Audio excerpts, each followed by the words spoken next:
É mais do que uma entrevista, é menos do que um debate. É uma conversa com contraditório, em que no fim é mesmo a opinião do convidado que interessa. É um debate em que eu perco sempre. O Perguntar Não Ofende é um podcast assinado por mim, Daniel Oliveira, o que não faz chorar. Quase sempre sobre política, às vezes sobre coisas realmente interessantes. Pode subscrever e seguir o Perguntar Não Ofende em Apple Podcasts, Spotify ou qualquer plataforma de podcasts que utilize no seu telemóvel ou computador. Também pode ouvi-lo sempre em expresso.pt/podcasts.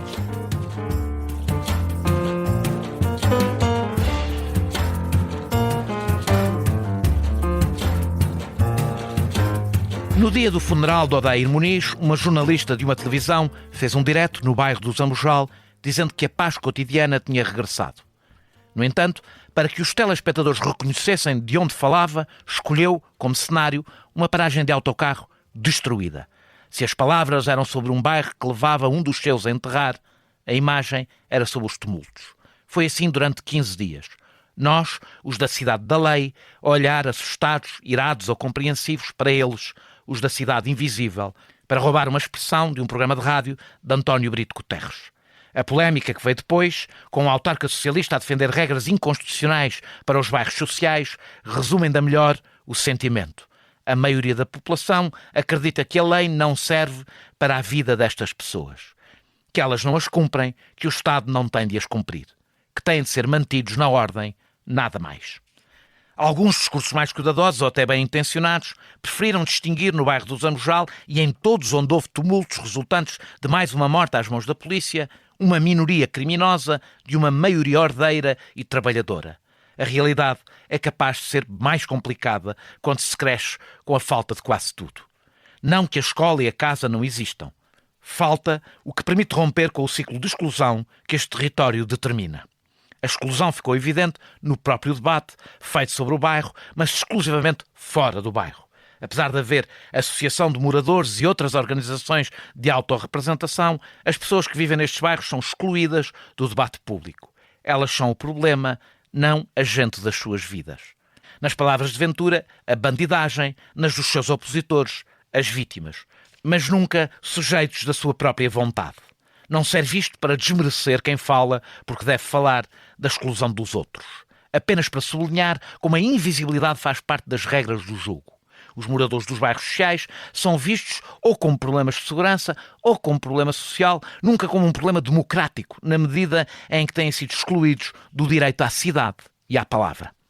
Com os meios que tenho, tentarei trazer o que acho faltar.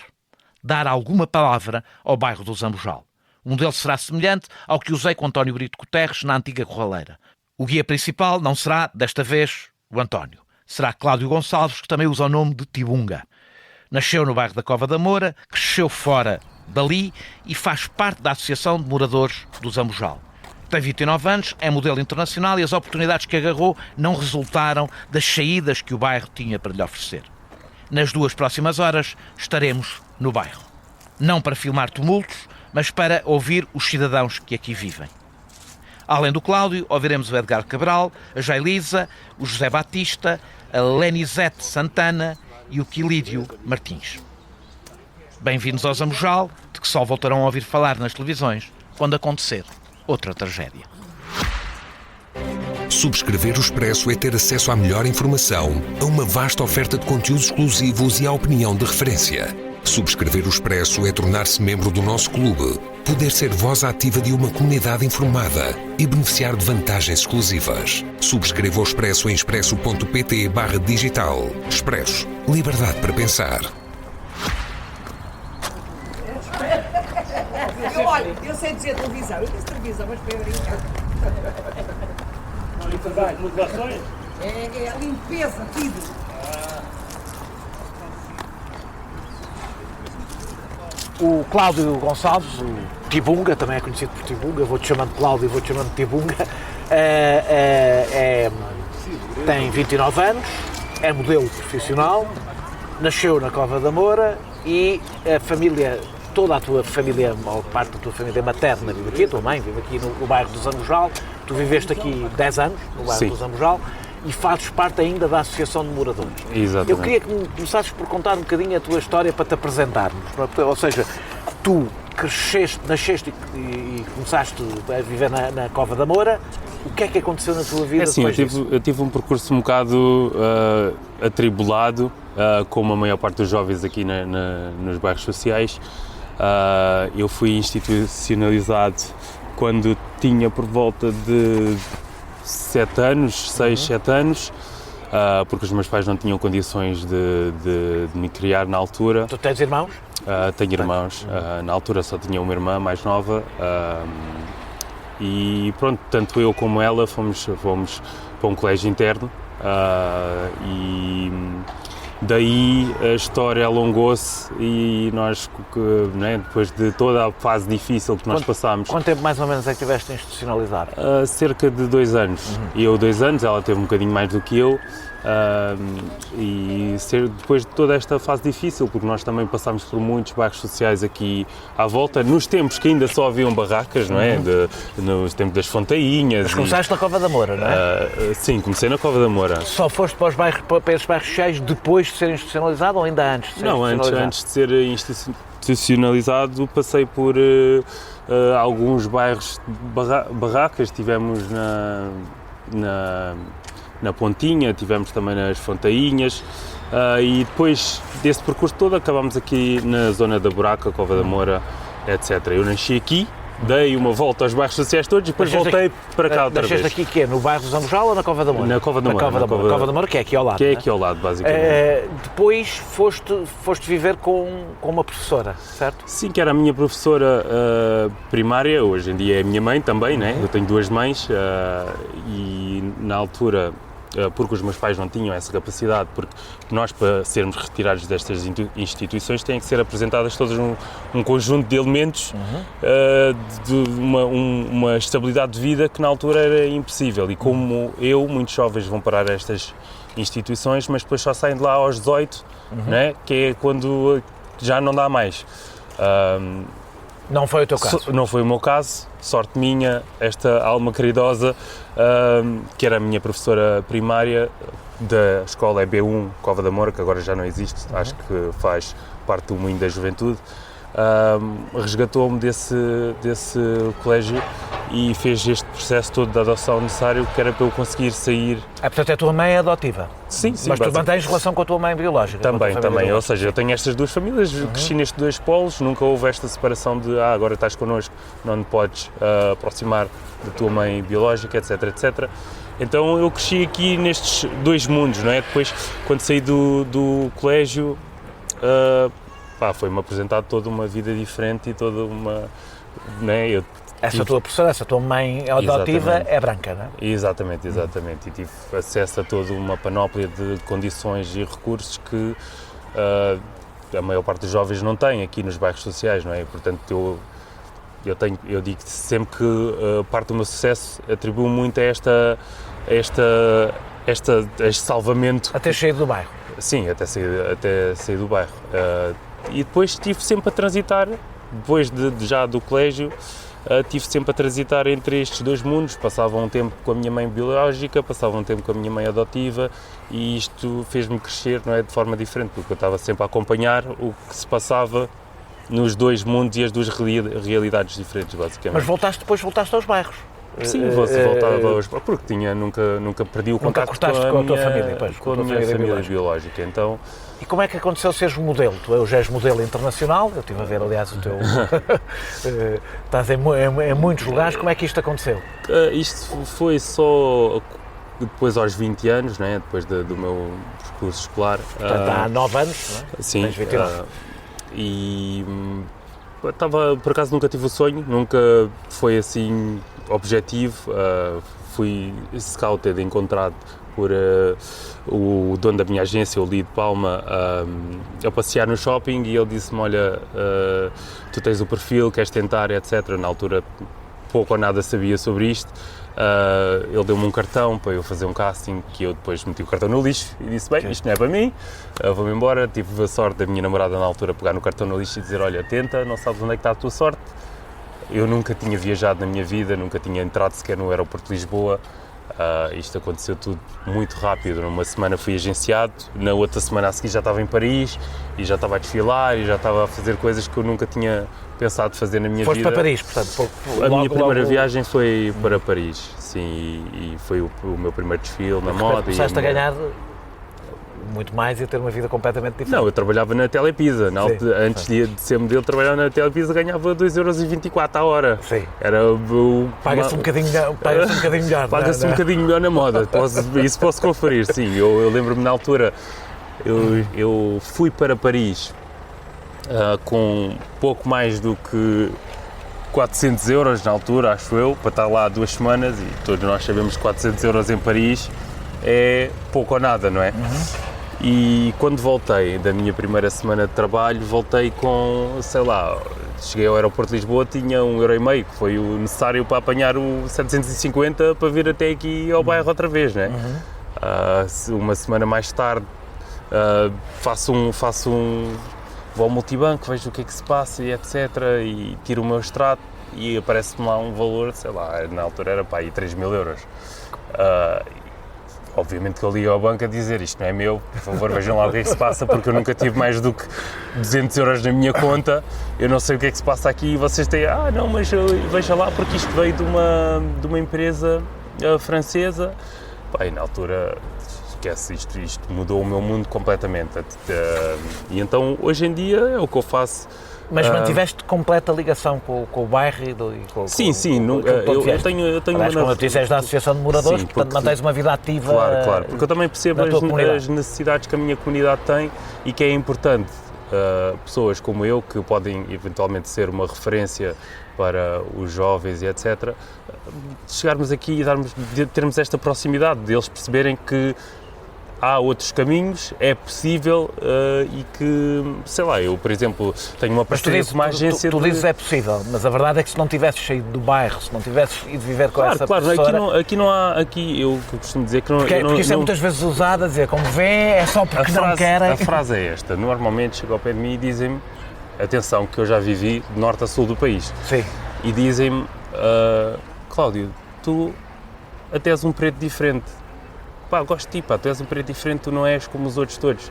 E o que eu digo é, não, eu não estou num patamar de superioridade. Eu tive, recursos e toda uma educação e toda a minha vida foi estruturada de uma forma que me permitiu tornar-me na pessoa que eu sou hoje, não é? Que não acontece com 90% dos jovens nos bairros sociais. Obviamente que isto impacta negativamente a nossa comunidade, não é?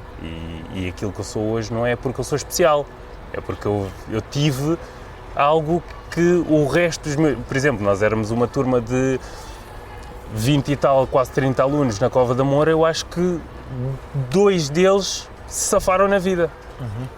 O resto foi tudo para, sei lá, atividades criminosas e tem tudo uma vida precária. E depois no resto, a partir de quando foste viver com os professores, estudaste onde? Estudei em Massamá, Já é um ambiente diferente. Claro, não tem nada a ver, imagine-se. Eras o único negro para aí, não? Da turma, sim. Sim. Mas é uma realidade completamente diferente. Aí houve mais gente a safar-se. Atenção, eu agora vejo os meus colegas, né, eu ainda tinha contacto com alguns e vejo os percursos deles e o que é que agora andam a fazer, e pá, alguns são médicos, outros engenheiros, outros, né, é uma realidade completamente diferente, porque, pronto, né, os recursos também são outros, certo? É assim, como eu costumo dizer, ninguém nasce criminoso, né? É as situações da vida que nos põem nestas posições, certo? Porque ninguém nasce com esta predisposição para, não é? Apesar das pessoas terem livre-arbítrio, não é? As pessoas podem fazer alguma coisa. Mas eu acho... Há muitas pessoas que cresceram aqui e não são, não é? E não são. Não, é assim. O exemplo aqui muito claro do bairro do Zamujal. Nós somos, aqui no bairro do Zamujal, cerca de 5.000 habitantes, não é? A polícia identifica aqui alguns grupos criminosos de poucas dezenas de pessoas. Isto não faz 10% da nossa população, não é?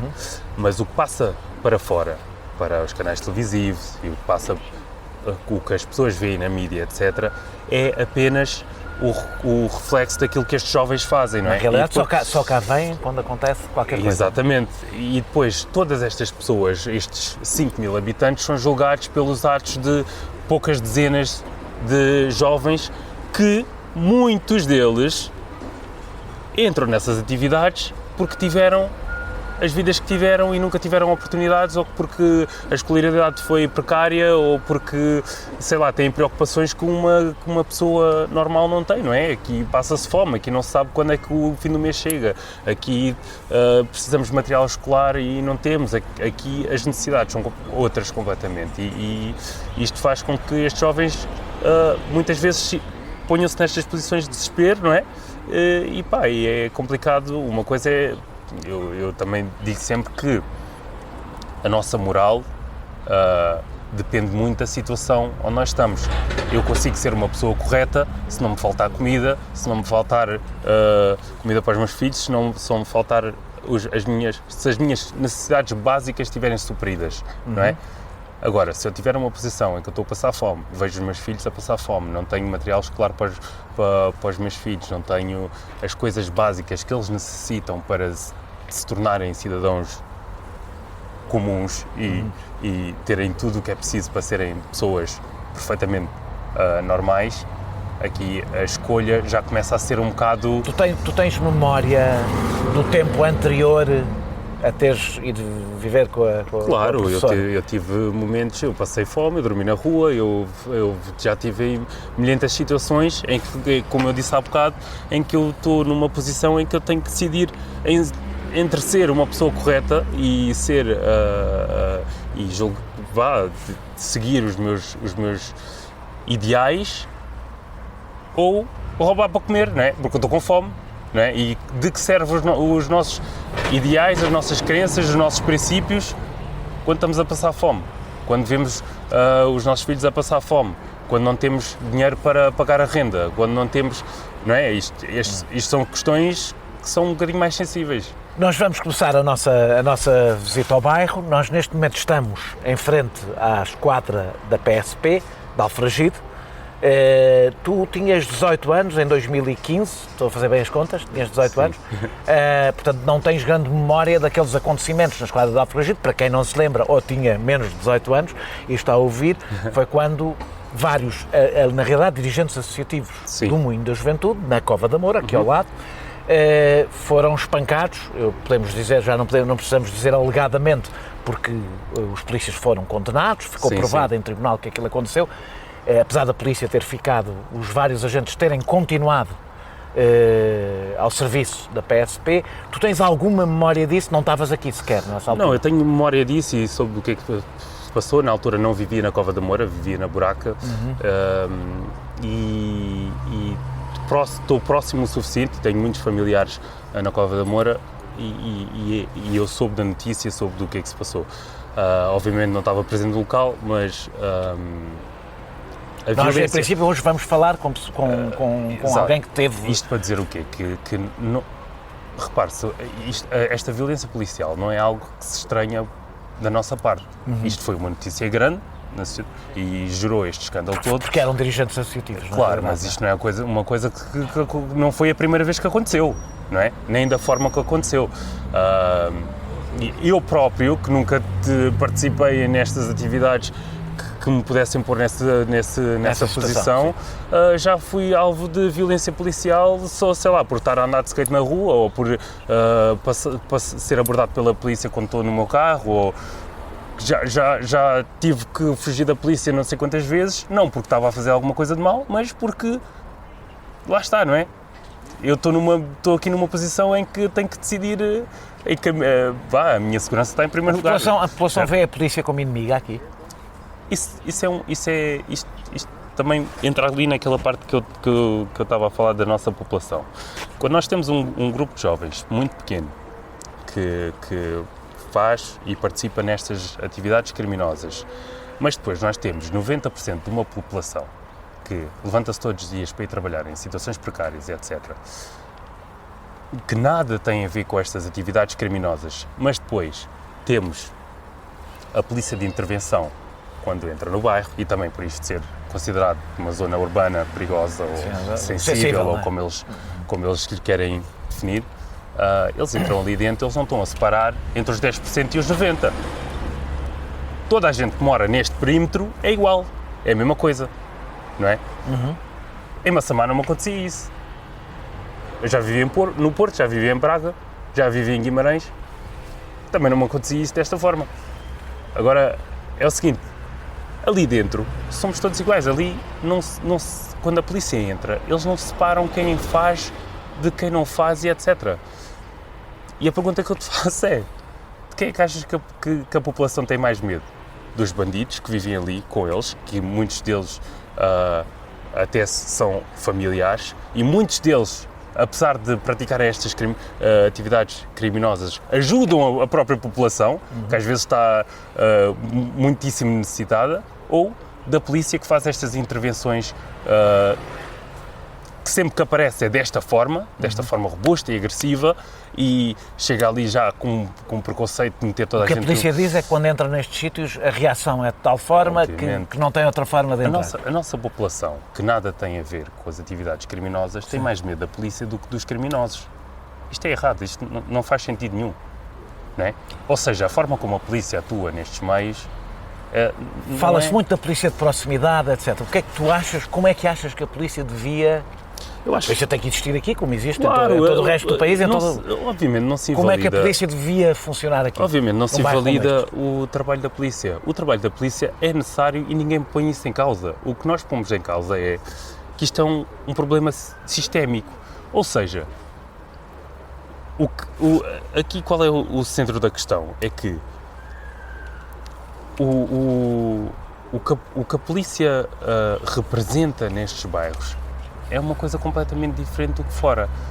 Não há poder que possa ser imputado ou possa ser posto nas mãos das forças policiais que resolva os problemas sociais que nós temos nos bairros. Não é porque a polícia é incompetente. Então deixa-me pôr-te a questão assim. Uma das coisas que as pessoas disseram, eu próprio disse, é que a polícia aqui existe nestes bairros, o Estado existe representado pela polícia e mais pela nada. Polícia, exatamente. Na realidade não é completamente verdade, porque existem as casas muitas delas são públicas, são do Estado, não é? Sim. Mas espera aí, mas tu sabes de como é que estas casas são geridas, pelas entidades que são geridas, como o IRU e a Gebalis e etc? Como são? É um bocado complicado. Pronto, mas começando aqui por este ponto, a polícia não é incompetente, não é? Obviamente, há uma certa incompetência da polícia, porque a polícia não é como as máquinas. Se nós pedimos a uma máquina que acaba a fome no mundo e a máquina exterminar toda a gente, porque se não houver pessoas, também não há fome, sim. Foi uma máquina que fez isto. Mas a polícia são pessoas e podem-lhes ordenar o que quer que seja, as formas de atuação podem ser ordenadas pelos superiores, etc. Mas eles não têm que chegar ao bairro e fazer as coisas da forma que fazem. É por isso que a conversa sobre a polícia de proximidade tem alguma relevância, porque não é só a forma como a população vê a polícia, mas também a forma como a polícia vê a população. Se a polícia conhecer a população e estiver, as coisas podem ser um pouco diferentes. Claro, e isso é o trabalho que nós, várias associações, tanto aqui neste bairro como noutras, é o nosso trabalho diariamente, é o que nós andamos a fazer, é tentar juntar aqui estas duas partes. Obviamente que é difícil, não é? Porque eles têm A polícia está disponível para ouvir, por exemplo, a Associação de Moradores? A polícia está... nós, assim, no Zambojal nunca tivemos grandes problemas com a polícia. E sempre houve aqui, este é um bairro muito pacífico, comparado com os outros onde eu vivi. Há mais problemas na Cova da Moura do que aqui, por exemplo? Sem querer... Problemas não diria, mas é assim, há muito mais intervenções lá do que aqui, não é? E nós aqui também é um bairro de natureza mesmo, física, muito diferente. Muito diferente. Este bairro tem ruas mais largas, Claro. Mas isto para dizer o quê? Ok que isto de haver polícia de proximidade, etc., claro que ajuda. Não é? Como devia haver em todo lado, não é? A polícia não pode ser vista como um inimigo de como há em muitos sítios, não é? Na maior parte da população. Sim, a questão no bairro onde eu vivo, a polícia não entra com polícia de choque. Exatamente. Anda normalmente. E eu duvido que já tenha sido, como eu, revistado muitas vezes e deitado no chão e algemado e etc., porque estava na rua a passear. Não é? Agora é assim, os problemas que o Estado quer que a polícia resolva não é função deles. Os métodos de intervenção da polícia não foram desenhados para resolver os problemas sociais que estas pessoas têm, não é? não há intervenção que possa ser feita pela polícia ou poder que possa ser posto nas mãos da polícia que resolva os problemas sociais que nós temos. Isto é sistémico. Se há um problema de criminalidade, é porque as pessoas têm necessidade de entrar para o mundo do crime, não é? Se calhar se não houvesse essa necessidade, porque o que aconteceu nos anos 90, 2000, meteu-se aqui este projeto que retirou todas as pessoas destes bairros que eram barracas e etc. e meteram-se nestes bairros sociais, certo? Que nós conhecemos hoje. São prédios e etc, edifícios, pronto. Ok, estamos todos em bairros. Mas estamos aqui segregados. O que o Estado fez foi criar estes centros de desespero, não é? As pessoas estão aqui... Quem chama guetos, não é? Exatamente, as pessoas estão aqui, podem viver em prédios, mas estão segregadas e têm as necessidades delas não foram suprimidas. E... Foi a da habitação só, não é? Pois, exatamente. E Quer dizer, há escolas, há tudo isso, não é? Claro, mas como tu disseste, a maior parte dos adultos da tua... Há uma razão qualquer, há uma grande retenção. O António Brito Guterres já falou sobre isso milhentas vezes. Okay. É que não é só precisa haver escolas, elas têm que funcionar e têm que ser eficientes. Mas quando o Estado segrega estas pessoas e faz estas fábricas de desespero, é normal que depois haja criminalidade, não é? E o que é que nós fazemos? Vamos carregar na polícia e dar mais poder à polícia para combater a criminalidade, ou queremos resolver o centro da questão, que é porque que há criminalidade? Porque tu, se calhar, nunca tiveste a necessidade de. Não. Nunca estiveste nessa posição. Mas eu, que já tive, não é? A escolha aqui torna-se um bocadinho mais... A escolha invalida todos os meus princípios, percebes? E é aqui que ou seja, as pessoas não são criminosas ou que não participam nestes atos criminosos porque é divertido. É porque realmente tem este fator de desespero que... Nós já vamos, noutra parte da nossa conversa, vamos falar da infância e do que é crescer nestes bairros. Sim. Os pais, a maior parte dos pais dos miúdos destes bairros estão a trabalhar durante o dia e o dia todo. Sim. Portanto, os miúdos passam muito tempo, como aliás acontecia quando eu era miúdo, mas já há muitos anos. Há 40 e tal anos. Sim. Hoje já não é habitual, portanto, passam sem os pais, não é? Sim, sem os pais. Portanto, parte da sua formação é feita sozinhos, não é? É feita sozinhos ou então, nós depois, imagina, o tempo que tu passas na rua. Tu passavas muito tempo na rua? Eu passava muitíssimo tempo na rua, não é? Parte da razão de eu ir parar a um colégio interno, não é? Depois és influenciado pelo mundo que vês à tua volta, não é?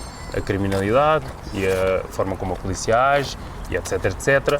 E, por exemplo, tu vais para a escola e, por acaso, hoje temos estas associações todas que fazem um trabalho excelente. Vamos falar disso mais à frente, quando estivermos na associação. Aliás, no fim da nossa conversa, vamos acabar na Associação de Moradores e vamos falar sobre o papel das associações e vou falar contigo sobre isso. Boa. Nós vamos começar o nosso caminho. Agora vamos à Academia do Johnson falar sobre exatamente o trabalho que ali é feito. Bem, estamos aqui na Academia do Johnson. A Academia do Johnson trabalha sobretudo com crianças e adolescentes. Estamos com a Leniette, que é aqui da Academia. Conversa sobre o que é o trabalho feito aqui com crianças e adolescentes. Resume um bocado o trabalho que vocês fazem aqui na Academia e o impacto que vocês têm aqui na comunidade. O que nós fazemos trabalhamos basicamente em duas vertentes. Na prevenção da delinquência juvenil e na reinserção social. Então, temos essas duas vertentes. Trabalhamos com jovens a partir dos 7 anos, crianças, jovens e adolescentes. Até aos? Tem uma idade limite? Não. Okay. Nós costumamos dizer que estamos aqui sempre com um fio aqui deste lado. Cada vez que é banda, estamos cá. Então, temos aqui jovens adultos com 23, 24 anos que, sempre voltam. Costumamos dizer que eles sempre voltam à base, quando é preciso. Tens uma noção de quantas crianças é que fazem parte da Academia? Sim. Ao todo, hoje são 213 crianças. Porque... Não só deste bairro, também há crianças de outros bairros de outros aqui. Bairros. Eu vejo muitos também da Cova da Moura, sim. Alguns, né? A minha irmã anda aqui na Academia também. Sim. A Academia faz exatamente o quê? Que atividades é que aqui tem? É assim, a Academia tem 2 pilares. que é o apoio ao estudo, e o futsal. O Johnson sempre dizia isso, pode cair tudo na academia, só não cai o apoio ao estudo. Só não pode cair o apoio ao estudo. Por quê? Porque nós acreditamos que o desporto nós utilizamos o desporto como uma ferramenta de transformação. Temos 7 equipas de futsal federado, uma equipa de handball, clube de corrida, temos vários desportos, mas todos eles estão sempre ali balizados, fundamentados a partir do apoio ao estudo. Então, essas crianças, para andarem no desporto, têm que estar inscritas no apoio ao estudo. E estando no apoio ao estudo, obviamente, tem que ter bons comportamentos, boas notas e pronto, falamos aqui sempre no saber ser e no saber estar, que é o que nós aqui tentamos fomentar. Não estamos aqui para criar tutores, isso também, tutores e tudo isso, mas sim mais pessoas com valores. É isso que estamos aqui a fazer e nosso apoio ao estudo passa por isso. É importantíssimo o trabalho que vocês fazem aqui no bairro. Pelo menos você já... Eu trabalhei com o Johnson, aliás, o Johnson foi meu instrutor ainda no Moinho da Juventude, na Cova da Moura.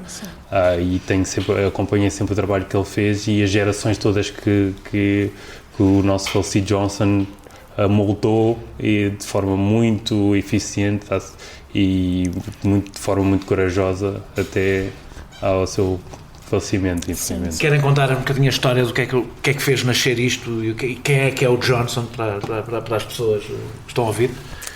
É assim, o Johnson São Tomé, veio de São Tomé, Príncipe, aos 2 anos de idade.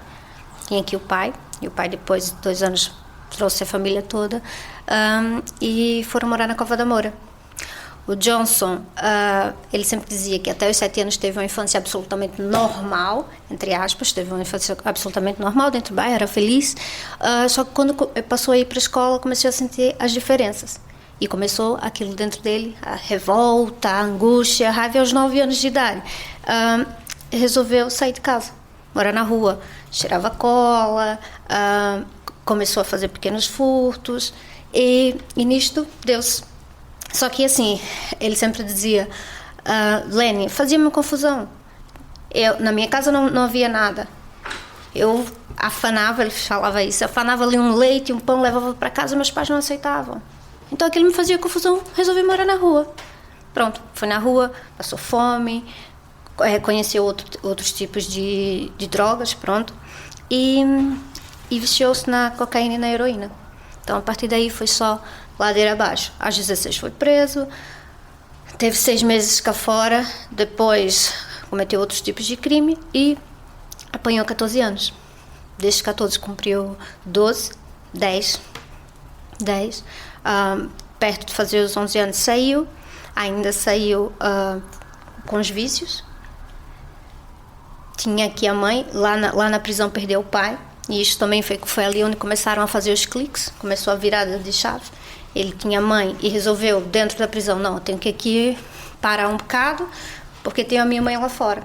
Então saiu, esteve 2 anos a cuidar da mãe, a mãe faleceu, porque tinha um cancro, faleceu, voltou a cair.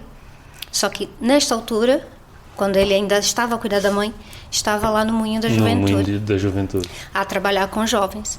E o que é que aconteceu? O Moinho da Juventude foi mais ou menos a primeira associação aqui, não aqui, que isto era na Cova da Moura, mas foi a primeira associação daqui desta zona, não é? Não sei se foi a primeira, também eu era muito novo na altura, mas foi das mais importantes e as que impactou mais ali o bairro da Cova da Moura, sem dúvida. E ainda impacta, porque também tem um trabalho ainda muito meritório dentro da comunidade. Leni, és daqui do bairro ou não? Não.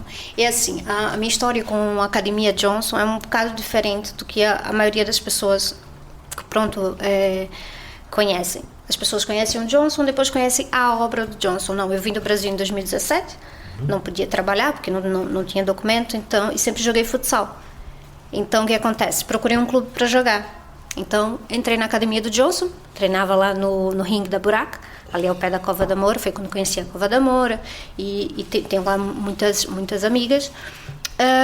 E só depois eu conheci o Johnson, porque me voluntariei aqui para dar apoio ao estudo. Comecei aqui como voluntária em 2017 também.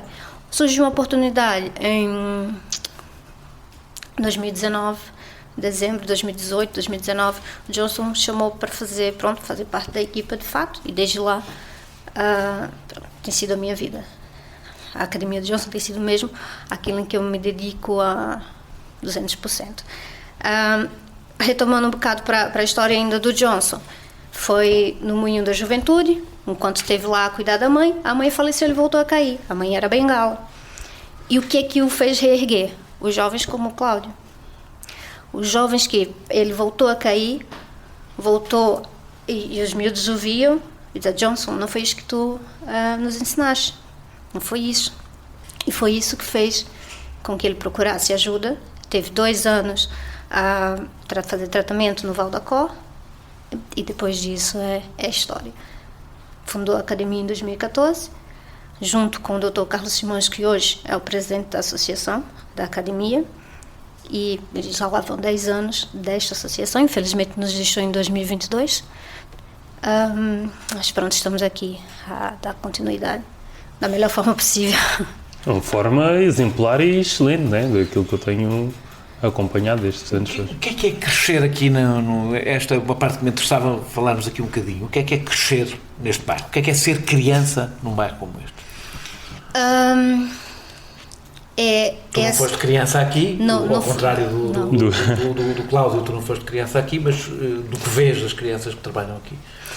É assim, eu consigo ter essa percepção muito das crianças que nós cuidamos aqui na academia, que são muitas. Todos os dias aqui temos 70, 80 crianças.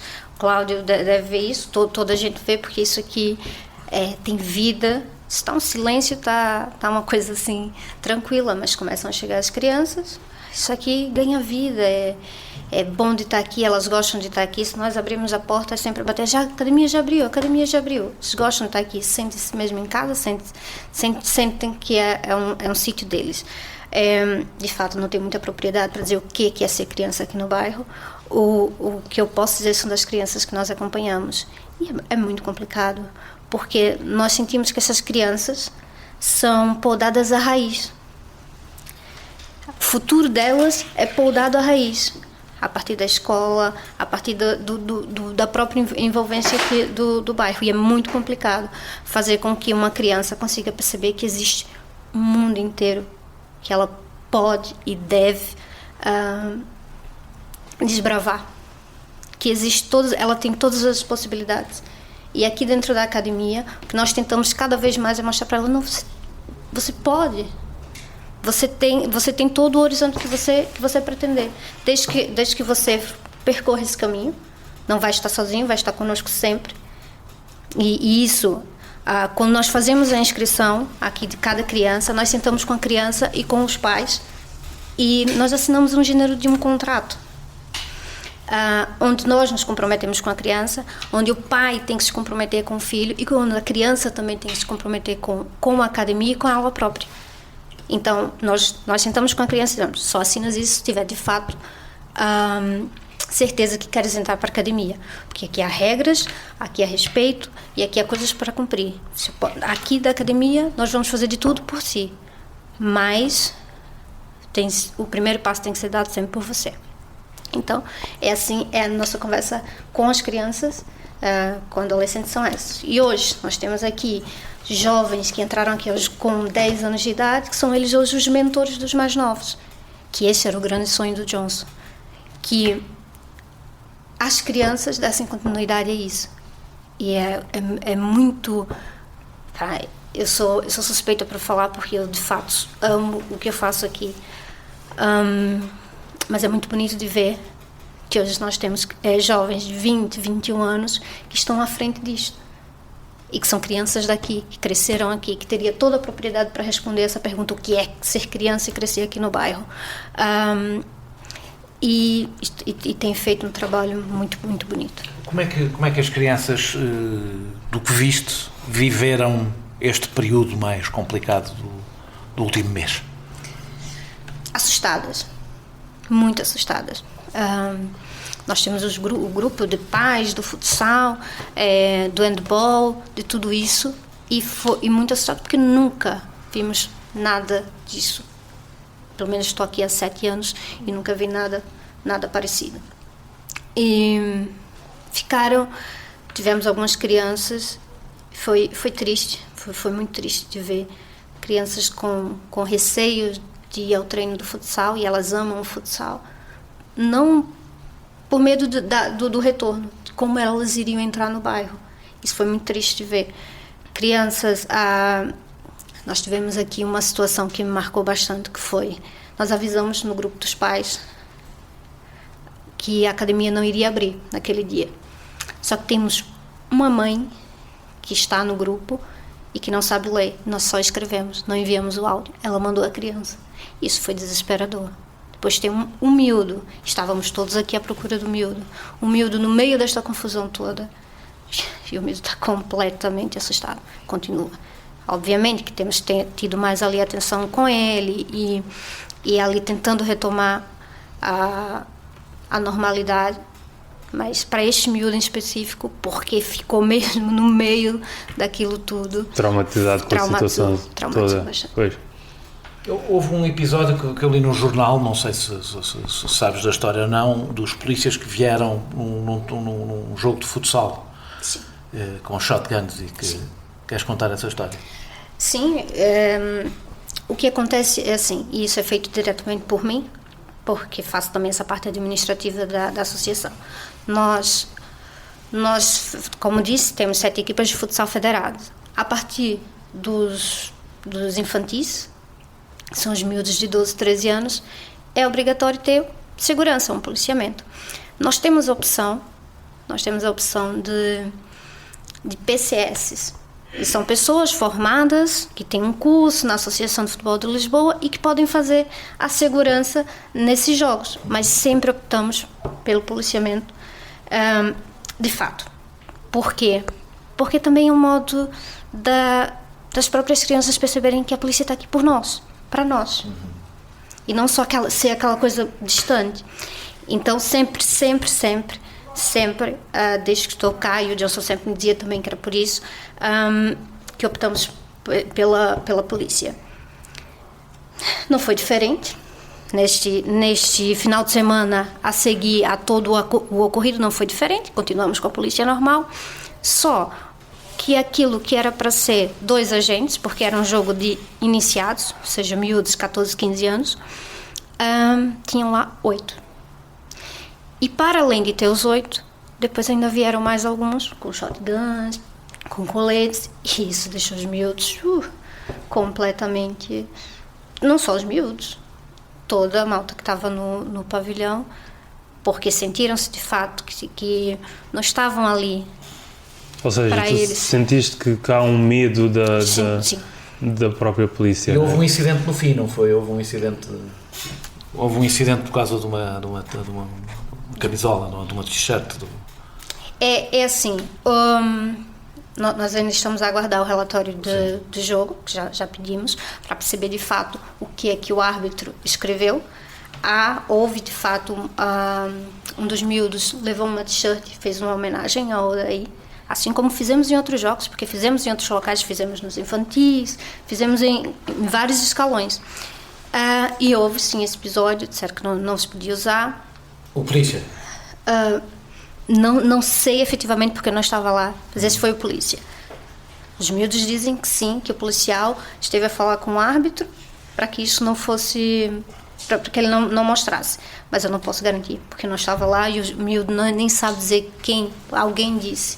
Então isso é muito superficial para a gente. O que de fato aconteceu e que não é habitual é termos lá 8 agentes. Que não é habitual, nunca foi, é terem lá shotguns e policiais com aparato. Sim, que não faz sentido. Num jogo de menores, e estamos aqui a falar menores de 14, 15 anos, não faz o menor sentido.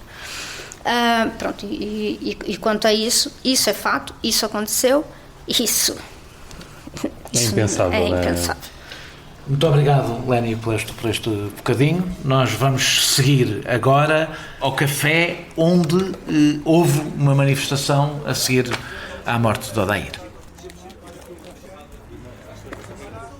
Estamos neste momento aqui a descer, isto não é bem uma alameda, Passam aqui o aqueduto, portanto tem aqui isto aliás penso que se chama Rua da Mãe d'Água, das Mães d'Água, e vemos os edifícios estão bastante degradados.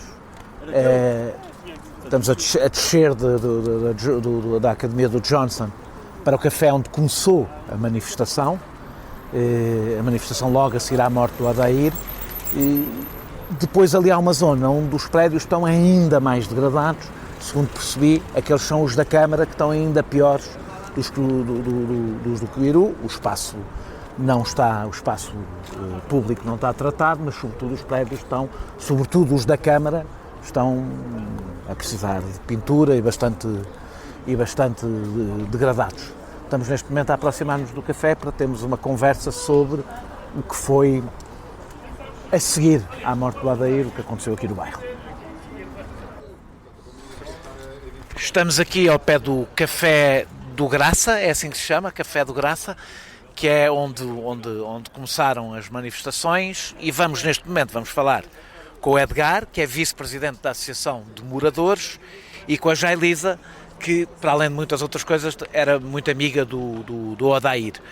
E vamos ter uma conversa sobre o que foram aqueles dias.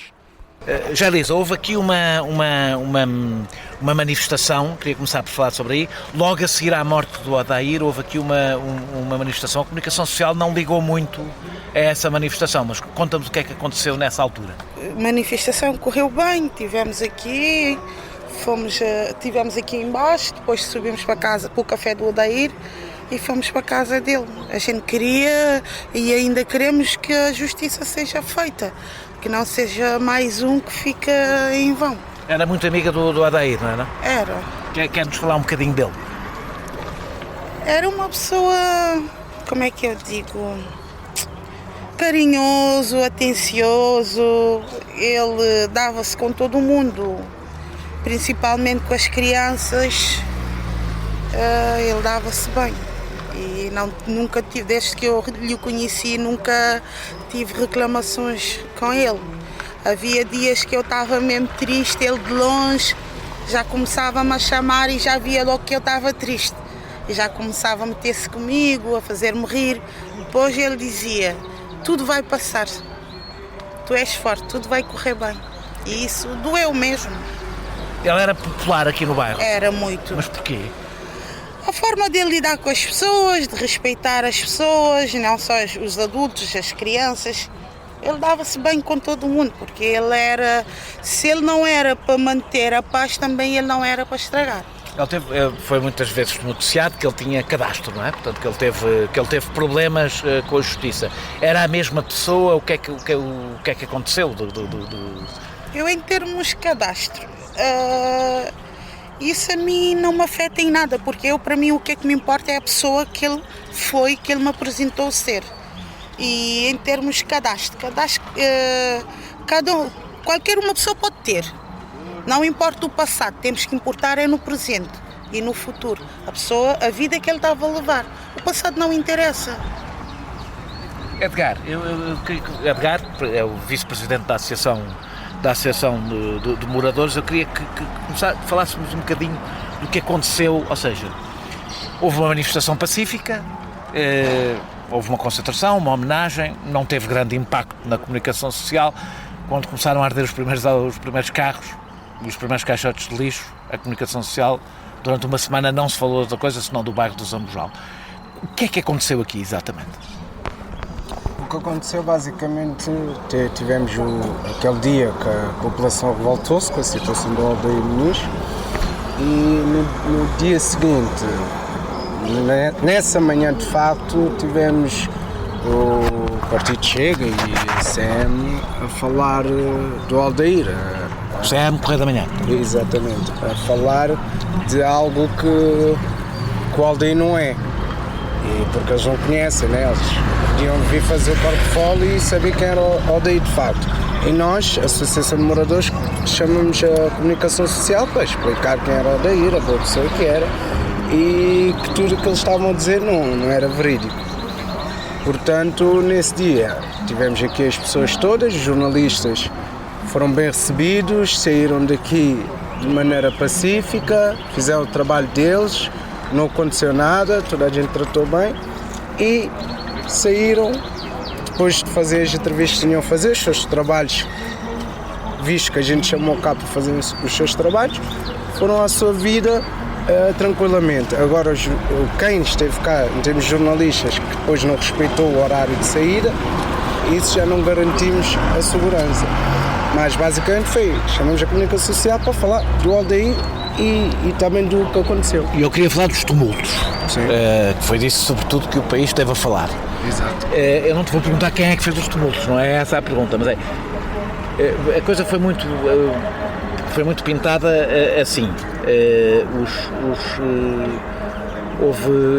Há uma parte da população é honesta, é trabalhadora, etc. E houve uns delinquentes que fizeram isto.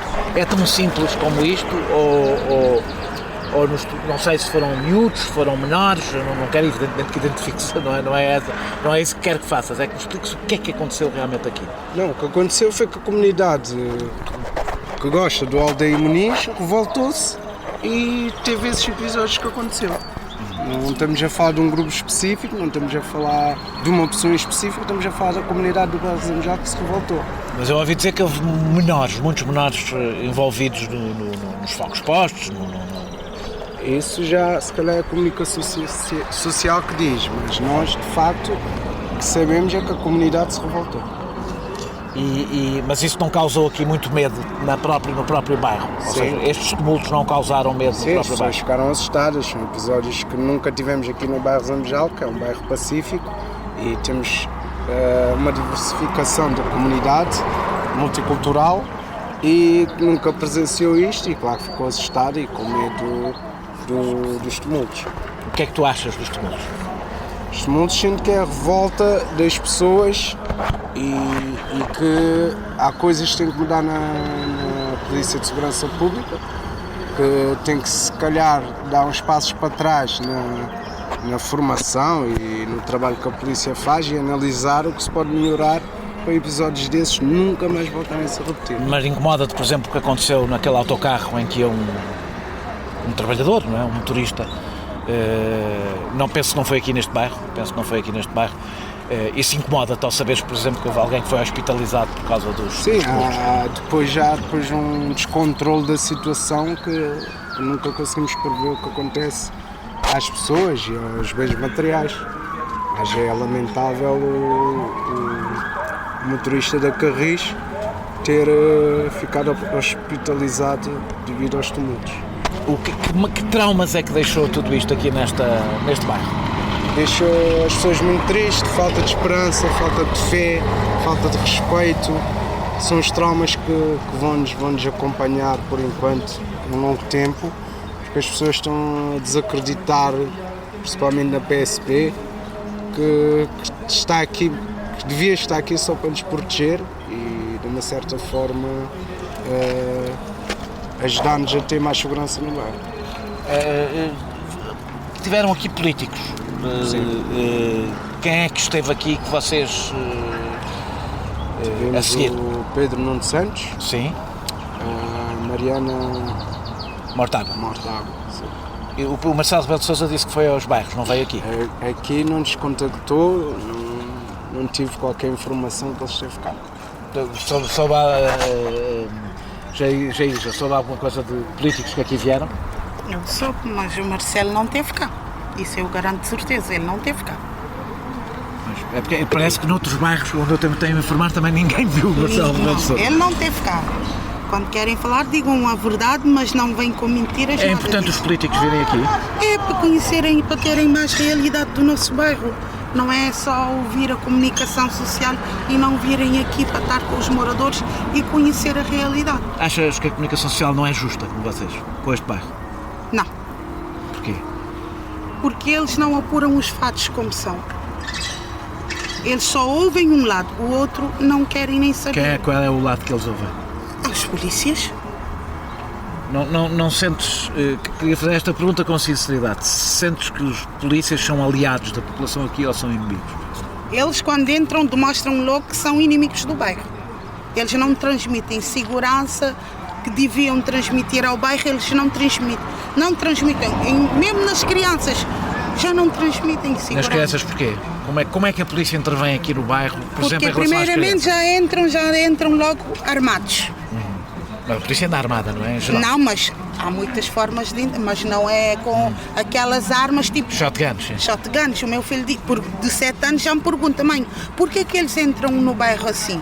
Mascarados, com shotgun? Com as caras tapadas? Sim. E muitas das vezes eles não têm identificação. Eu já tive episódios na minha casa, onde é que foram para a minha casa e nenhum tinha identificação. A polícia já foi a sua casa? Sim, já foi por um episódio aí pessoal, tiveram aí e nenhum tem identificação. Só para finalizar a polícia, um ponto que podia ser bom para este aproximar, quem sabe, da polícia futuramente. Vamos voltar um pouco atrás. Antigamente tínhamos aquele polícia mais velho, o comandante neste caso, que chegava aqui ao bairro e conhecia toda a gente, conhecia todas as casas. Ele batia à porta e não entrava na casa das pessoas. E essa ponte era super importante naquele tempo. E acho que é isto que tem que voltar. Temos que às vezes buscar... Aquilo que chama a polícia de proximidade, é? Exatamente, temos que vir buscar a pessoa mais velha para incutir e para ensinar como abordar nos bairros. Vocês conhecem os polícias? Sim. Temos de nome não sei dizer, mas tem polícias que me viram crescer e a mínima coisa que alguém fazia, ou eu ou alguma pessoa do meio, eu não se chateava muito, pegava no telefone, ligava aos nossos pais, E a polícia hoje é assim, esta polícia hoje, daqui? Hoje não é assim. Hoje já não é assim. Hoje é com mais brutalidade, não pergunta o que se passa, é chegar e entrar com força. Porquê é que achas que isso mudou? Digamos que também... Porquê é que achas que isso mudou? Digamos que também são coisas do governo, né? O governo, com falta de polícias, também tem que acelerar o processo de formação. Que, por aquilo que eu sei, a formação lá passou 6 meses. Posso estar certo ou posso estar errado. Passou 6 meses a formação da PSP, neste caso. Devia de ser mais tempo, para poder ter mais prática e no terreno, prática com as pessoas, a formação devia ser mais tempo. Já disse, do episódio do Adair, não vamos fazer aqui um julgamento, vai haver uma investigação, não é isso que está aqui, mas do episódio do porquê é que não acredita na versão da polícia? Se protestou, imagino que não acredita na versão da polícia. Porque conhecendo o Adair como eu conheci, ele seria incapaz de ter uma arma ou desafiar a polícia. Ele seria incapaz mesmo. Não acredita, portanto, não acredito. Porque a polícia sempre distorce as coisas. Vou-te dar um exemplo. O caso que aconteceu aí na Cova da Moura, onde é que os... O 2015. Sim, já falámos eu aqui. apanhei... Esteve lá, não é? Sim, eu é que apanhei tiro. Conte lá o que é que aconteceu nessa altura. Nessa altura eu estava na varanda estendida. Estamos a falar do caso, já agora para as pessoas perceberem, que eu já falei aqui hoje, aliás, estamos a falar do caso dos dirigentes associativos que foram presos, foram detidos na esquadra, foram espancados. Esse caso já foi julgado, os polícias foram condenados, ainda estão a servir na PSP. A pergunta, se presenciou e esteve nesse caso, quer me conte? Eu estava a fazer voluntariado no Moinho e ligaram-me da escola, que era para eu ir buscar o meu filho mais velho, tinha sentido mal, eu fui. E deixei-lhe dentro de casa, como o tempo estava mal, começou a chover, comecei a estender roupa. Foi quando chegaram, abordaram o Timor, mandaram-lhe para a parede, chutaram-lhe os pés e automaticamente veio outro, começou-lhe a dar chapadas. E eu na varanda, via mais pessoas na rua, começaram a gritar: não faz isso, isso é abuso de poder. Veio um policial com uma shotgun, começou a disparar, disparou para as miúdas correram. E eu aí na varanda estava a fazer a minha vida normal, não tem nada a ver, não tem que estar a correr dos polícias. Quando ele apontou, disparou-me um tiro aqui. Aí que é na axila? Sim. E depois, para o meu filho não sair na porta, tive que pôr a perna à frente, ele tornou a disparar-me um tiro na coxa. e no momento que ele está mesmo a disparar, ele dispara e apanha o cartucho. Que é aquele cartucho laranja onde é que vem o código. Eu disse para mim, ei, mas se ele está a apanhar o cartucho, eu vou apanhar também. Porque isso tem um sentido. Se ele está a apanhar, tem um sentido. Tem um motivo. Desci, mandei tiraram o carro, apanhei os cartuchos e guardei. E quando veio tudo à tona na televisão, é aquela coisa, sempre tentem inverter tudo a favor deles. Ele disse que tinha disparado um tiro para o ar. E eu tinha 2 hematomas, uma na coxa e outra aqui ao lado. Eram chamadas balas de borracha. Bala de borracha. E eu, quando estou a ver todo mundo a dizer que é mentira, a polícia está a dizer que é mentira, não dispararam, foi um tiro para o ar, foi aí que eu resolvi apresentar os cartuchos e dizer. Isso foi antes e depois os dirigentes do Moinho terem ido à esquadra? Porque ainda esse rapaz foi detido, não é? Sim, o Timor foi detido, levaram para a esquadra e o Flávio Almada foi ter comigo depois. Flávio Almada, que na altura era presidente. Sim. Eu não sei se ele na altura não era é presidente, mas entretanto foi presidente do Moinho. Moinho. Ele esteve comigo, falou com o assistente social e com os outros para me levarem para o hospital e ele disse, eu vou saber eu e não sei quem, íamos para a esquadra para saber do Timor. Eu fui para o hospital e eles foram saber o que é que se tinha passado, que fizeram isso. E ficaram detidos. Mas, no entanto, disseram que tinham dado um tiro para o ar, que é sempre a mesma história. Nunca esses polícias assumem o que é que eles fazem no bairro. Eles sempre querem ter razão. E depois, a gente é que fica que somos bandidos, drogados, e eles são o quê? Onde é que estão os polícias para transmitir segurança no bairro? Não há. No outro dia, eu estava na minha janela. A ver um senhor da junta colocar uma planta, chega um grupo de polícias. Olharam para cima e disseram, és do Reixão esquerdo? Eu disse, não, sou do primeiro esquerdo. Então pode estar descansada que hoje não é para ti. Eu respondi, não, eu não devo nada a vocês, eu não devo nada à polícia. Pelo contrário, vocês é que me devem. Eu não devo nada a vocês. E começaram-se a rir, foram-se embora. A seguir aos tumultos aqui, o que é que aconteceu depois dos tumultos, depois de tudo isto acalmar? O que é que aconteceu aqui? Do que eu percebi, houve corte dos transportes públicos, não é? Portanto, durante algum tempo vocês estiveram aqui sem autocarros. E acho que ainda estamos, porque tem miúdos que estão a descer lá perto no Jumbo, estão a descer no Jumbo para vir para casa, porque o autocarro não está a vir aqui para o bairro, e são todos menores de idade. Muito obrigado, Jaísa. Nós vamos continuar, eu e tu e Edgar vamos continuar o nosso caminho. Obrigado por isto.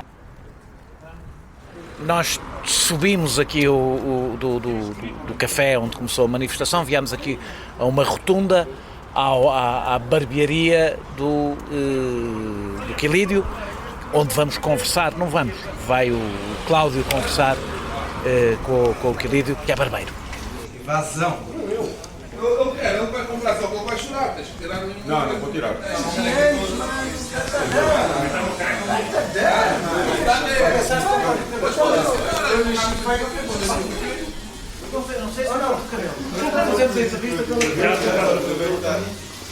Pode ser? Por mim, deixa-me ouvir cortar o meu. Se bem precisar. Está qualquer coisa. Martins. Quilídio Martins. Olívio Martins. Esse é fácil de procurar, temos aqui outro. Martins. És boa pessoa. És boa pessoa. Estamos aqui em frente à barbearia do Quilídio, aqui de passagem, enquanto estamos a ir para o café, que era do Odair, mas esta conversa não sou eu que vou ter, vai ser aqui o Cláudio, sobre o que é ter aqui comércio neste bairro. O Quilídio, que é um dos comerciantes aqui da nossa comunidade, ele tem vários negócios. Queria-te perguntar, Quilídio, como é que é ser um comerciante aqui na comunidade e quais são as adversidades que tu encontras ou encontraste quando quiseste abrir o teu negócio, e agora, passado um tempo, qual é a tua experiência como comerciante? Como comerciante aqui no bairro, é um sabor muito doce, porque sendo daqui do bairro, eu sou filho do Zambujal. Tu cresceste cá mesmo? Sim, filho do Zambujal, não cresci, sou filho do Zambujal. Já antes de haver aqui certos edifícios, foi o meu primeiro prédio foi o primeiro aqui do Zambujal. Quando isto era ainda tudo campo. Eu sei o que é o Zambujal. E isto onde eu tenho agora aqui o negócio não existia quando eu vim para aqui. Era tudo montes.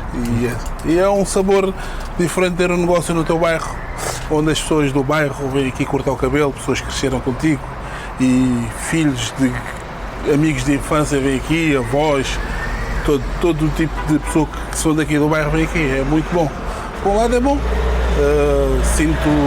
Fiz alguma coisa útil pelo bairro, abri um salão. Sempre foi o teu objetivo criar um negócio no bairro? Sim, sempre foi. E ainda é o meu objetivo criar negócios no meu bairro, que é para expandir mais, mostrar o que é o Zambujal.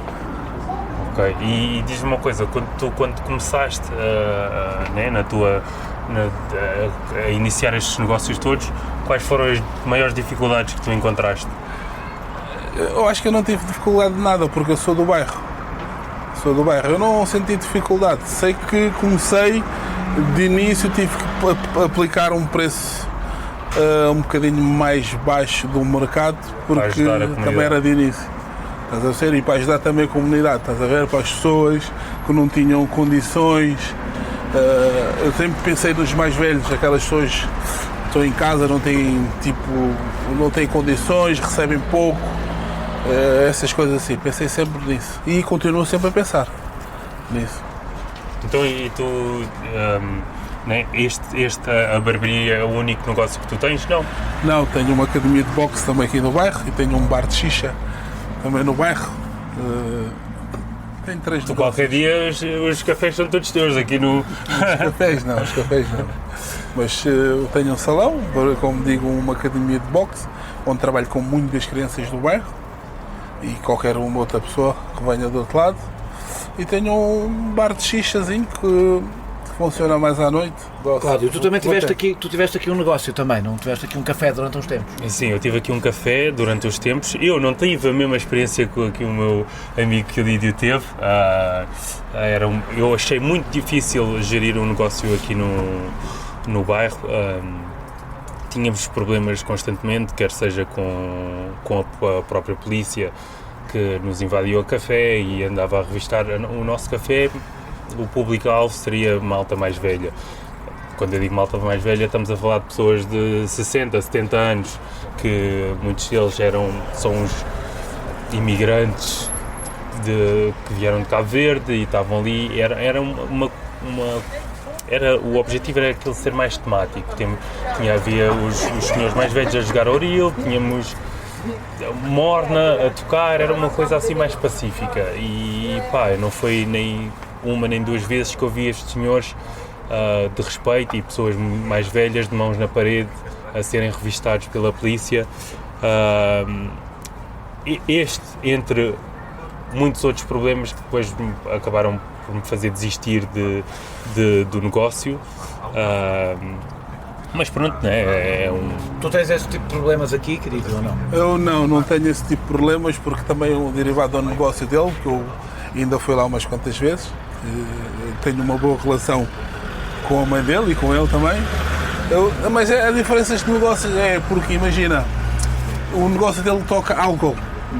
Quando já mexes com álcool, já se mexe com outras coisas. Já tens de ter um temperamento, tens de saber lidar com as pessoas diferente. É totalmente diferente com um cabeleireiro, com uma academia. Um bar de xixa também mete com álcool, tens de saber lidar com as pessoas, com o tipo de cliente, estás a ver? Às vezes não estão a ver o querido, mas o querido é grande. Também mete respeito. E toda a gente sabe aqui que ele tem uma academia de boxe, portanto faz sentido que as pessoas... Eu acho que o meu respeito que eu tenho aqui para o bairro é porque sou uma pessoa que respeita toda a gente, desde pequenina até o mais velho. Aquela educação que eu trago de casa, transmito na rua.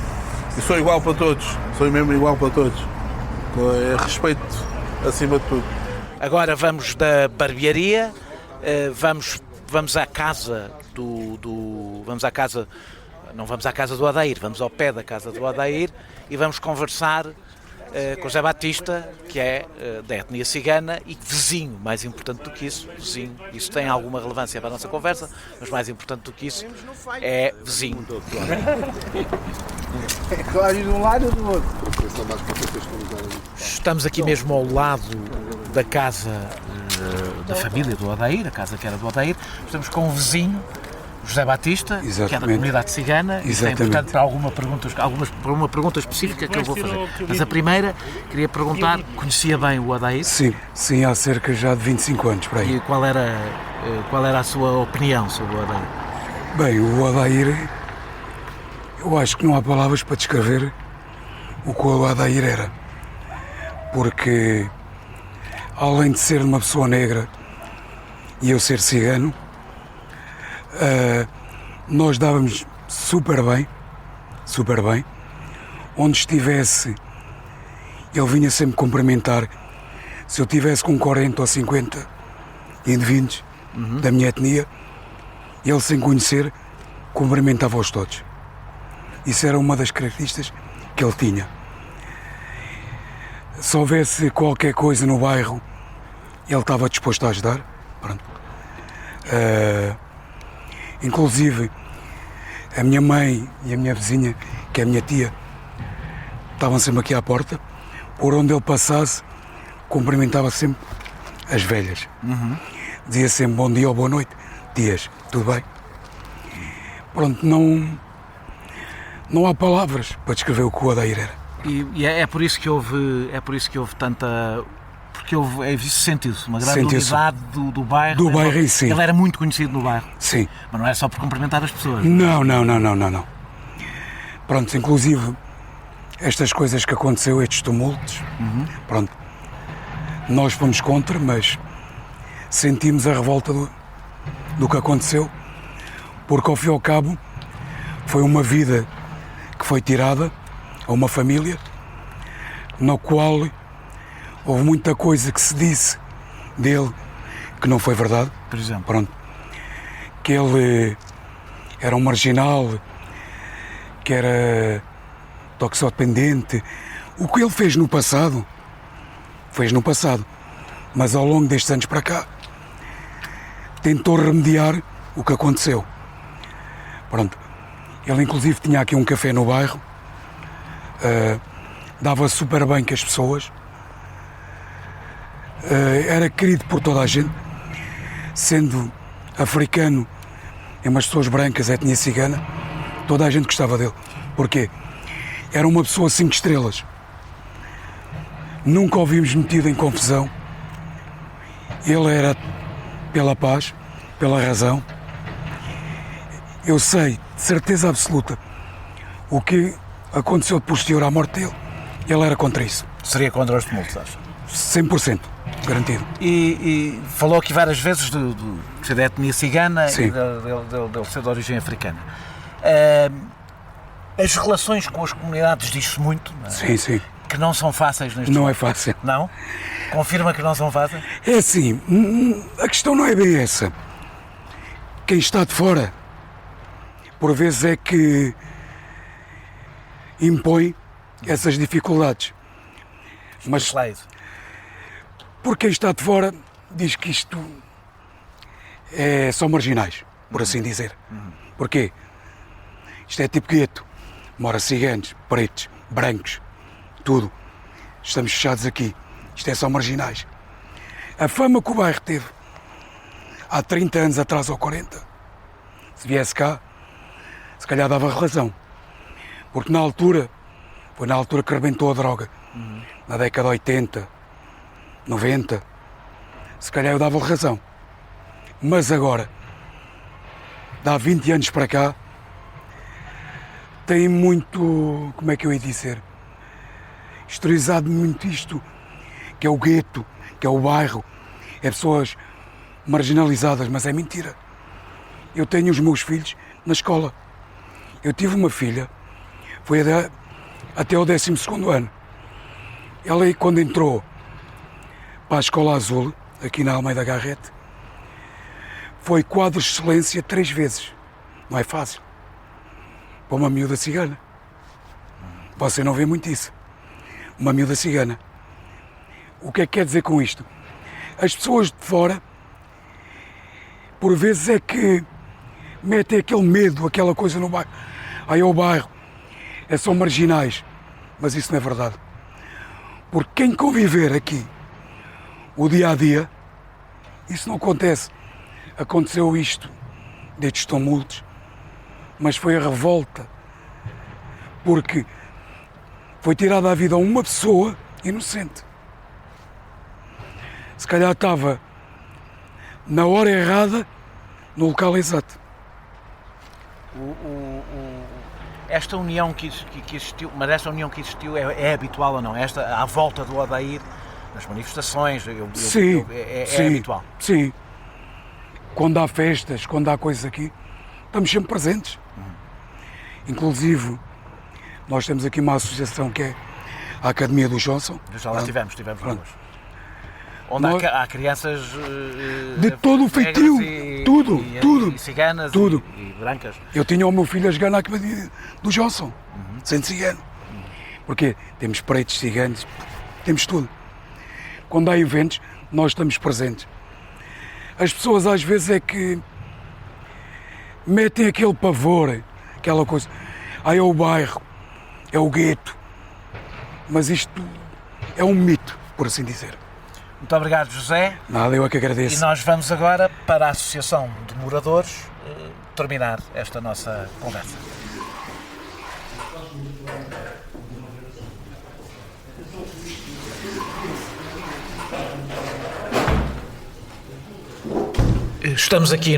Viemos aqui para a Associação de Moradores, onde vamos encerrar este nosso passeio com o Edgar Cabral, que é o vice-presidente e que já nos tem estado a acompanhar em parte desta nossa curta viagem, e eu queria que falasse um bocadinho desta associação de pais, o que é que mudou, não só neste bairro, mas nos bairros que conheces, na capacidade das pessoas organizarem e qual é a função desta associação de pais, desta associação de moradores, qual é a história desta associação de moradores e se há outras coisas para além desta associação de moradores. A Associação de Moradores foi fundada em 27 de 4 de 2005 pela falecida Felicidade Nunes.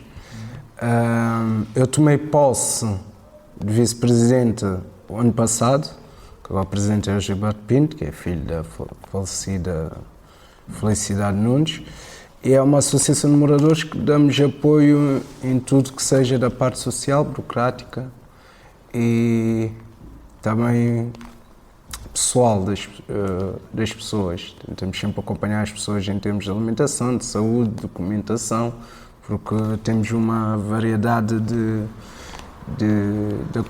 temos uma variedade de pessoas multiculturais aqui no bairro e tentamos sempre dar apoio nesses termos. Temos pequenas atividades que desenvolvemos ao longo do ano, como no desporto, como na parte cultural. Também temos entrega de alimentação, que temos um protocolo com a padaria portuguesa, que entregamos o pão e bolos sexta, sábado e domingo, para as pessoas que têm mais dificuldades. Depois é tudo uma ponte conjunta com a Câmara em termos de assistência social e assistência às pessoas e à comunidade do bairro. E durante este processo, durante esta história, depois do Odair, que papel é que vocês tiveram? Temos o papel de apaziguar todo este acontecimento em termos de comunidade e polícia. Temos acompanhado todas as pessoas que querem vir aqui ao bairro, jornalistas, deputados, toda a gente quer conhecer e fazer o seu trabalho aqui no bairro em torno deste acontecimento. As visitas que houve aqui de presentes políticos foi por via da vossa associação? Exatamente, via da Associação de Moradores a partilha. As homenagens temos dado apoio à família, também temos de alguma coisa que eles precisam, de orientação, às vezes para falar ou não falar com a comunicação social, dar apoio emocional, estar sempre perto da família e ajudar nas decisões. Cláudio, deixa-me falar um bocadinho contigo sobre isto. Nós sempre falámos aqui da Academia do do Johnson, falámos já várias vezes do Moinho da Juventude, aqui ao lado, na Cova da Moura. Há uma alteração? Tu sentes que as pessoas, nestes bairros, há cada vez mais auto-organização das pessoas, ou isto sempre aconteceu? Não, claro, obviamente, face à falta de recursos, obviamente que as pessoas depois tendem a arranjar as próprias soluções para os problemas, não é? Estas associações, e eu parto da Associação de Moradores... Tu também fazes parte desta Associação de Moradores. Nós fazemos o trabalho que muitas vezes que não nos compete e que muitas vezes sem recursos humanos ou financeiros para desenvolver tudo aquilo que nós fazemos aqui nos bairros sociais. Mas, obviamente, nós existimos porque há uma falta de presença do governo. Exatamente. E o facto, não sei se reparaste e se já visitaste outros bairros sociais. Eu também faço parte de associações em Chelas, por exemplo, e eu acho que o facto de haver tantas associações, o mundo associativo é gigante cá em Portugal, principalmente nestas zonas, deve-se ao facto de haver tantos problemas, não é? Se calhar se não houvesse tantos problemas, não havia a necessidade de haver tantas associações e estas associações não estariam encarregues de um trabalho tão grande e tão pesado que é o que tem vindo a acontecer, não é? Com uma nova geração nestes bairros, provavelmente um pouco mais escolarizada do que a anterior, com mais acesso à informação, com a internet, etc., se sentem uma mudança nisto, na auto-organização das pessoas? Sim, obviamente que sim, e tem havido cada vez mais participação dos jovens e de todos os elementos que compõem a nossa comunidade, etnicamente diversa, nas atividades das associações e etc. Claro que isto é bom, né? Nós estamos a auto-organizar-nos e a chegar a objetivos nunca antes vistos. Por exemplo, neste caso que aconteceu, trágico, do Odair, já tinha acontecido numa série de situações similares, mas se calhar nunca houve a organização e as coisas nunca foram feitas da forma como foram desta vez, obviamente retirando os tumultos e toda a parte violenta e que para mim desnecessária que houve. As pessoas organizaram-se e houve de facto aqui várias entidades que entraram em cena e reuniram-se para tentar resolver isto e à procura de justiça de forma muito eficiente. E isso é o que se passa agora nos bairros. Nós tentamos organizar-nos para resolvermos os nossos próprios problemas. É sobretudo, Edgar, malta mais nova que organiza, não estou a falar da parte dos tumultos, estou a falar da parte dos protestos, etc. E mesmo da organização das associações, é sobretudo malta mais nova. Nós aqui na comunidade temos uma grande capacidade de entreajuda. Nós todos, quando é para fazer algo, juntamos e fazemos em conjunto com a comunidade. Avaliamos, falamos com a comunidade e tomamos decisões quando é para tomar. É tudo um pouco, é novo, mais idoso, intermédio. É todas as idades, basicamente. Nós fizemos toda esta conversa, e estamos a terminar a nossa conversa, e nunca utilizámos uma expressão nesta conversa toda, foi racismo. Houve na história do Odair e há na história destes bairros e da relação destes bairros com o Estado, com a polícia, etc., uma questão de racismo, como já disseste várias vezes, Cláudio, isto é, estes bairros são multiculturais, não é? Portanto, há ou não há uma questão de racismo? É assim, eu acho que seria falacioso da minha parte dizer que o racismo não existe. Isto é uma coisa que é óbvia e não pode ser sequer questionada. E quem não sente e não sabe é porque não sentiu na pele, né? Obviamente, se eu não faço parte de um determinado grupo com um determinado problema, eu não sei as adversidades que estas pessoas sentem nas suas vidas. Isto não é uma questão de... Eu agora tenho visto muitas vezes as pessoas a debaterem entre se há ou não há racismo. Isto é uma questão, não é? Isto é as nossas experiências de vida. Isto não é questionável. Eu não vou questionar a experiência de vida de ninguém. é algo que alguém passou, que sabe na pele o que é estar nessa posição. Portanto, obviamente que há racismo em Portugal, isso não é questionável. Agora, este problema do racismo traz outros derivados, não é? Porque isto é todo um sistema complexo que não pode ser, que não vai acabar de um dia para o outro, não é? Mas é como eu disse também anteriormente, no início da nossa conversa, como ninguém nasce criminoso, também eu acho que ninguém nasce racista. Eu acho que isso também é incutido de forma externa, né? E por meio, sei lá, da educação que as pessoas levam e de toda a envolve dos seus meios, de onde vivem, etc., que faz com que depois isto seja algo que às vezes as pessoas fazem inconscientemente, que eu também tenho noção disso, e que afeta a vida de outras populações, não é? Nós aqui no bairro, como o Edgar disse muito bem, somos culturalmente super diversos. Nós temos aqui a população cigana e asiática, temos aqui a população do Médio Oriente, etc. Ou seja, nós todos, aqui no meu bairro, desde ciganos que falam crioulo até, sei lá, malta do Médio Oriente que toca guitarra e etc. Ou seja, nós aqui, por vivermos todos no mesmo meio, estarmos todos integrados na mesma sociedade, passarmos todos os mesmos problemas, acabamos por nos unir, não é? Porque é a nossa realidade, não é? E a nossa experiência de vida não pode ser invalidada porque alguém fora deste meio e fora desta realidade pensa que isso é falacioso, não é? Edgar, achas que depois, e para terminarmos esta conversa, achas que depois deste episódio, depois destes meses que se viveu aqui, que o país todo viveu, foi muito intenso, foi muito acompanhado por toda a gente, alguma coisa vai mudar neste bairro? Esperamos, desde mais, que a justiça seja feita, que a Polícia Judiciária dê-nos uma resposta credível e com factos verídicos do que aconteceu, para, de facto, começarmos a trabalhar para uma nova mudança e um novo rumo. Prende-se com o quê? Com a relação com a polícia, com as condições do bairro, com o quê?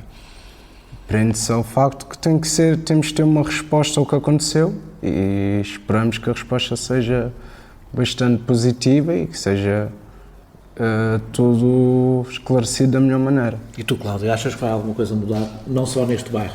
Eu acho que as coisas vão mudar e têm mudado. Eu também tenho uma visão um bocado otimista da cena e eu acho que as coisas vão mudar e cada vez para melhor. O meu medo e receio aqui é o trabalho que estas organizações todas desenvolvem é completamente destruído quando estas coisas acontecem. Porque nós tínhamos uma relação próxima com a polícia, aqui no bairro de Zambojal. As pessoas trabalham nestas associações constantemente para quebrar este estigma e cada vez mais aproximar as duas partes e haver uma integração aqui das duas partes. Tanto eu falo da polícia porque às vezes mete-se aqui um bocado parece que é uma guerra entre polícias e ladrões e não é isto que nós queremos aqui pôr, né, em cima da mesa. E nós trabalhamos o máximo que podemos para destruir estas barreiras invisíveis, não é? A questão é, cada vez que estas tragédias acontecem, nós damos um passo atrás e mais uma parede é construída, porque agora a minha população, aqui no bairro de Zambojal, perdeu completamente a confiança na polícia e todo o trabalho que eu fiz com o Edgar e com os outros membros da Associação de Moradores vai ter que ser refeito, não é? E vamos ter que construir esta confiança outra vez, certo? Ou seja, parte do trabalho está a ser desenvolvido, sim, mas obviamente é preciso intervenção do Estado e é preciso que as coisas mudem no centro da questão para que tudo esteja a funcionar na mesma direção, não é? Não invalida completamente o trabalho que nós estamos aqui a ter de proximidade e de integração se a polícia continua a agir da forma que age aqui no nosso bairro, por exemplo. Muito obrigado, Cláudio Tibunga, muito obrigado, Edgar Cabral, e muito obrigado a todas as pessoas que participaram neste podcast. Nós regressamos brevemente com outro convidado ou convidada, neste caso foram muitos convidados.